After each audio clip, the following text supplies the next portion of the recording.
Like if I cut off every friend that has had a toxic relationship or been in a toxic situation, I wouldn't have any friends.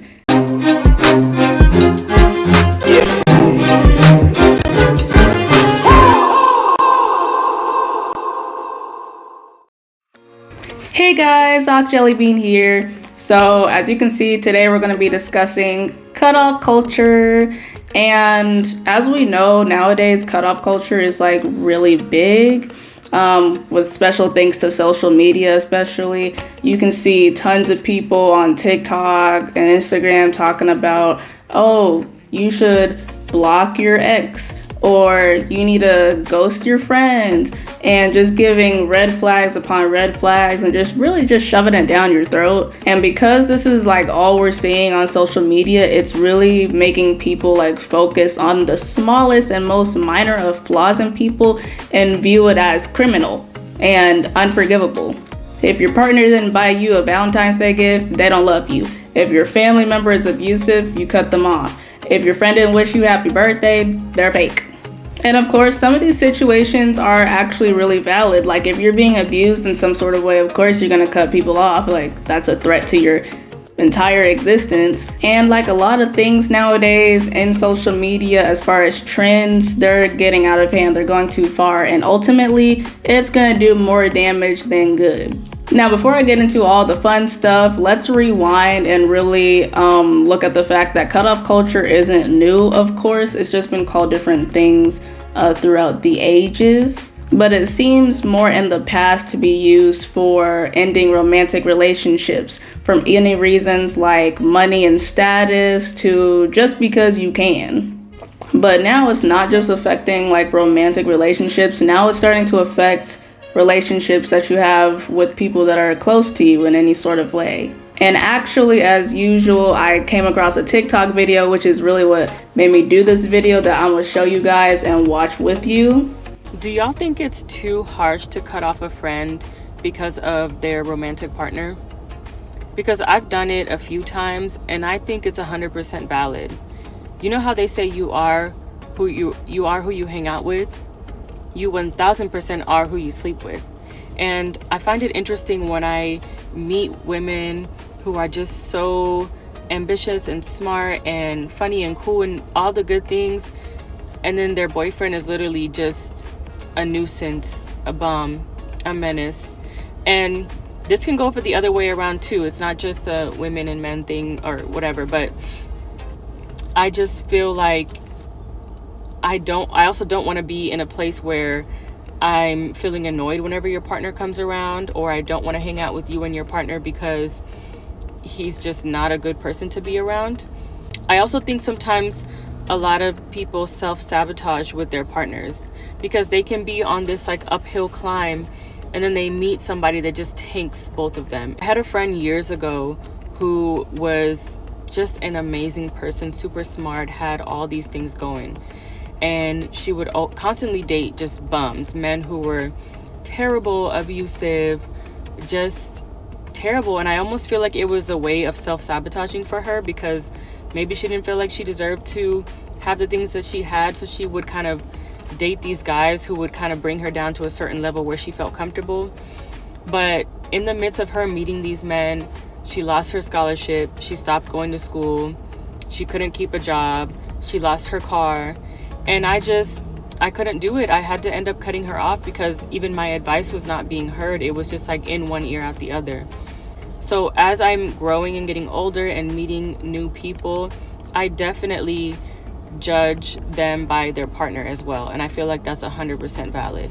So as you saw in this video, this woman was asking if it was valid to cut off a friend because of their partner, specifically if they're in a toxic relationship. And at the beginning of the video, she just talks about like how she doesn't like when her friends like bring their partners to a friend gathering, which I totally agree with. I support that because your boyfriend or girlfriend does not have to go everywhere you go, especially when you're out with your friends. Like, no. But I did not agree with when she said you are who you hang out with and 100% or 1000% who you sleep with. I feel like that's very exaggerated and untrue. So if someone's parents, for example, were abusive and they end up dating someone in the future who's also abusive, that doesn't make them abusive as well. It's just what they've seen growing up and they think it's okay. And it's more of whoever you're dating is more of who you tolerate, not who you reflect, really. Like, that didn't make any sense. I'm not rocking with that at all. And then she goes on to talk about people such as her friend that are like really great and smart and just all around amazing people. Then they're seen with like losers and bums and people who make them self-sabotage, and how she just basically couldn't handle seeing her friend like this. And also because she wasn't listening to any of the advice she was giving her. That right there is selfish on her part, because I understand being frustrated at your friend for being around losers. I get frustrated when my friends are around losers and vice versa.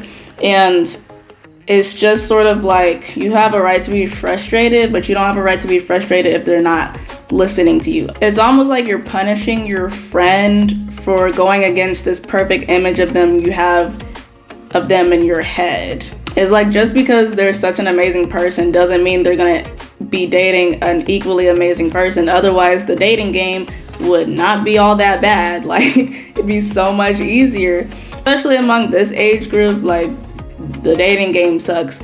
You're gonna meet losers. That doesn't make you a loser. It just means, you need to pick people better and, learn your lessons and stuff. I guess it seems selfish to me because it seems like she's more worried about how the toxic relationship is affecting her and not really her friend. She's starting to really focus on herself in a way. Because most people who are affected by their friend's toxic relationship, when I watched some other videos, they also said they cut off their friend because they also weren't listening to them and their advice. And this ultimately brings me to the savior complex. So the savior complex is a psychological construct that describes a person's need or compulsion to save others, often neglecting their own needs in the process. It's a behavior pattern often rooted in empathy, but when left unchecked, it can lead to unhealthy dynamics in relationships and personal distress. So of course, with many psychological processes and stuff like that, there's multiple causes and effects and stuff like that. But I'm just gonna focus on burnout and resentment in relation to this topic. So as the woman was saying before, she was basically getting tired of her friend not listening and stuff. And that can lead to burnout because it's like you're running around in circles.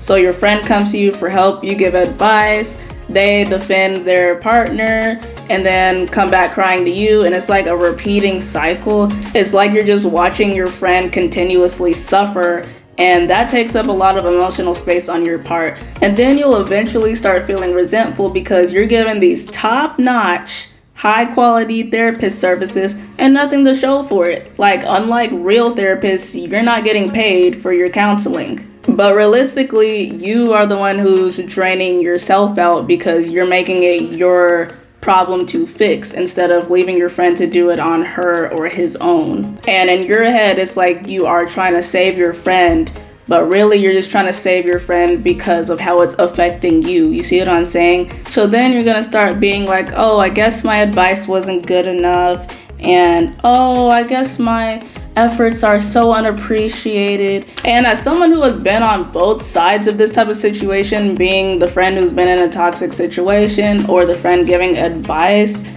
most of the time the friend who's in the toxic situation is just venting. They don't want any advice because they're not gonna follow it.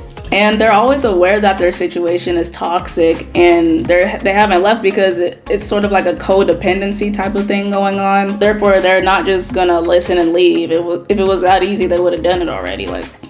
Like your friend is the one that has to be tired of the foolery, basically. So your job really is to shut up and listen, because when everything is all over, they're gonna come back to you. So it's not something to be, frustrated over. Like, you're not the one who's in the situation, your friend is. And realistically, it's all fun and games cutting people off until the same type of situation happens to you. But then you're gonna be like friendless because you cut everyone off because you couldn't handle seeing them like this. So in this article right here, they talk about the toxicity behind cutoff culture, and they give a really nice example. So it says, if a friend shows up to dinner very late without letting you know why, the thought that they are unreliable and lazy automatically crosses your mind, even though that may not be true. But if the situation was flipped and you are the one who was late to dinner without letting your friend know why, the thought that you had a hectic day and lost track of time crosses your mind first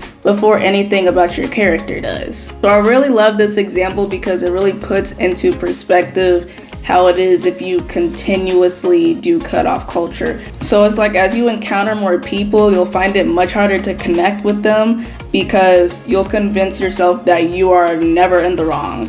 Like you are just some perfect little sunshine or something and everyone else just sucks and they don't deserve you. And to be honest, it can actually get to the point to where you view yourself as some sort of god or superior being that's above everyone else. And talking to people with that sort of mindset, which is sort of narcissistic, is like talking to a brick wall because they're never gonna, empathize with you or, forgive you and stuff. They're just gonna write you off as someone that doesn't need to be part of their life. It's giving, you're not perfect like I am, so sorry, you're gone. And then you'll be sad, alone, miserable, depressed, just because you decided to cut everyone off that had a minor flaw, and then no one will like you, and then you'll just go through life like a little loser, running from all your problems and avoiding intimacy every chance you get. And then you'll eventually die off, and then no one will come to your funeral, and you'll just be remembered as the sad sap who was stuck up and just an overall terrible human being. Sad life. But then again, all of this can be avoided if you decide to be a mature and healthy human being and practice healthy conflict resolutions and also just set boundaries, because a lot of people forget those exist. So specifically for the situation that the woman in the TikTok video was in with her friend in the toxic relationship, boundaries are optimal because you can always just tell your friend, hey, I don't really want to hear more about this, especially if you're not going to change your actions. So like we can still be friends, but I don't want to hear more about this because it hurts me seeing you like this. And although that is still sort of selfish in nature because you're not the one that has to deal in the toxic relationship, it still gives you the ability to still have your friend around but not listen to the sad stories that they're giving you. And then you wouldn't have to die off and have no one come to your funeral because you'll still have friends because you decided to not destroy what could have potentially been the best friendship of your entire existence. So I hope you guys enjoyed this video and I hope you learned something and I hope that I inspired some of you.